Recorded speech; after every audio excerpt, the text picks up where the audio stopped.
Hello guys, আসসালামু আলাইকুম। Myself হাদিসাম সামনাস and welcome back to my YouTube channel. তো চলে আসলাম আর একটা নতুন একটা ভিডিও নিয়ে। তো আজকের ভিডিওটা হতে চলছে হলো, আজকে আমাদের বাসায় হলো কলিজা রান্না করবে। আর এটা হলো অবশ্যই গরুর কলিজা। তো গরুর কলিজা কিনে আনছিলাম যে শুক্রবার গেছে, তা শুক্রবারে কিনে এনে কেটে ফ্রিজে রাখছে। তো রেখে এই যে এখন হলো বাইর করছে আর কি। তো সেটাই রান্না করব, তো সেটাই তোমাদের সাথে শেয়ার করব। তো সবাই সম্পূর্ণ ভিডিও দেখেন, অ্যান্ড যারা এখনো লাইক দেন না ভিডিও, তো অবশ্যই একটা করে লাইক করে দিবেন। তো প্রথম হলো আমরা তেল দিয়ে দিছি, তো তেল দেওয়ার পরে তেজপাতা দিতে হবে, অবশ্যই তেজপাতা দিতে হবে। তারপর তেজপাতা দেওয়ার পরে হলো আমরা মশলাটি দিয়ে দিলাম, অ্যান্ড পেঁয়াজ দিলাম। তো পেঁয়াজ দিয়ে যে সঙ্গে ব্রাউন কালার হইলে হইব না, অল্প একটু হইলেই চলে আর কি। তো অনেক তাড়াতাড়ি করতেছিল, তো সেই কারণে আর কি তাড়াতাড়ি তরকারিটা রান্না করছে, অ্যান্ড সেই কারণেই আর কি হয়ে গেছে। তো এখন হলো আমরা এই যে আদা রসুন এগুলো আর কি দিয়ে দিব, আদা রসুন মশলা।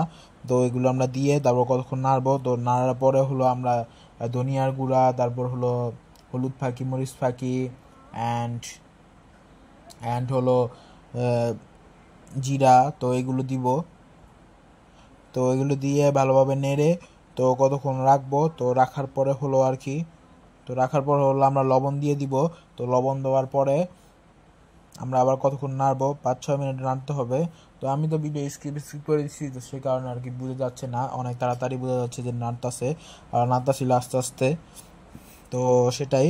তো ওই যে এখন দেখতে পাচ্ছ, তো এখন দিয়ে তারপর তারপর আমরা নেড়ে ভালোভাবে এখন হলো দিবে, আহ, হলুদ ফাঁকি দিবে, মরিচ ফাঁকি দিবে, তারপর ভালোভাবে নাড়বে। অ্যান্ড তরকারিটা হতে থাকুক, আর আপনারা সবাই বেশি বেশি করে লাইক করে দেন একটা ভিডিওতে। তো এই যে এখন দেখতেছো হলুদ ফাঁকি দিল, তো হলুদ ফাঁকি দেওয়ার পরে এখন হলো মরিচ ফাঁকিও দিয়ে ফেলছে। অ্যান্ড তারপর নাড়তে নেড়ে আবার একটু পানি দিয়ে তারপর আবার ঢেকে রাখবে। তো এই যে পানি দিচ্ছে, আর পানি কিন্তু অবশ্যই গরম হতে হবে, কারণ গরম পানি দিলে কিন্তু তরকারিটা অনেকই মজা হয়। তো তা দেখতে পাচ্ছ, অ্যান্ড তাড়াতাড়ি সিদ্ধ হয় আর কি। তো এই যে এখন হলো ধনিয়ার গুঁড়া দিয়ে দিছে, তো এখন হলো আমরা কলিজাটি দিয়ে দিব। তো কলিজাটি আমরা ছোট ছোট পিস করে কেটেছি, এখন ঢেলে তারপর নাড়া দিব, অ্যান্ড নাড়া দেওয়ার পরে হলো আমরা ঢেকে রাখবো 10-15 মিনিটের জন্য। তারপর হলো আমাদের হয়ে যাবে আমাদের যে তরকারিটা, অ্যান্ড কলিজার তরকারিটা। আর এটা আজকে কিন্তু কলিজা বুনা করতেছে, তো কলিজা বুনার রেসিপিটি আপনাদের সাথে শেয়ার করছি। তো সেটাই। তো যে এখন ঢেকে রাখছি, তো ঢাকার পরে আর কি 10-15 মিনিট যাওয়ার পরে, অ্যান্ড এই যে আমাদের হয়ে গেছে। আর বিশ্বাস করেন গাইস, অনেকই মজা হয়েছে এই কলিজার তরকারিটা, তো অনেকই মজা হয়েছে। তো আজকের আমার ভিডিও দেবেন, তো আল্লাহ হাফেজ সবাইকে, আসসালামু আলাইকুম।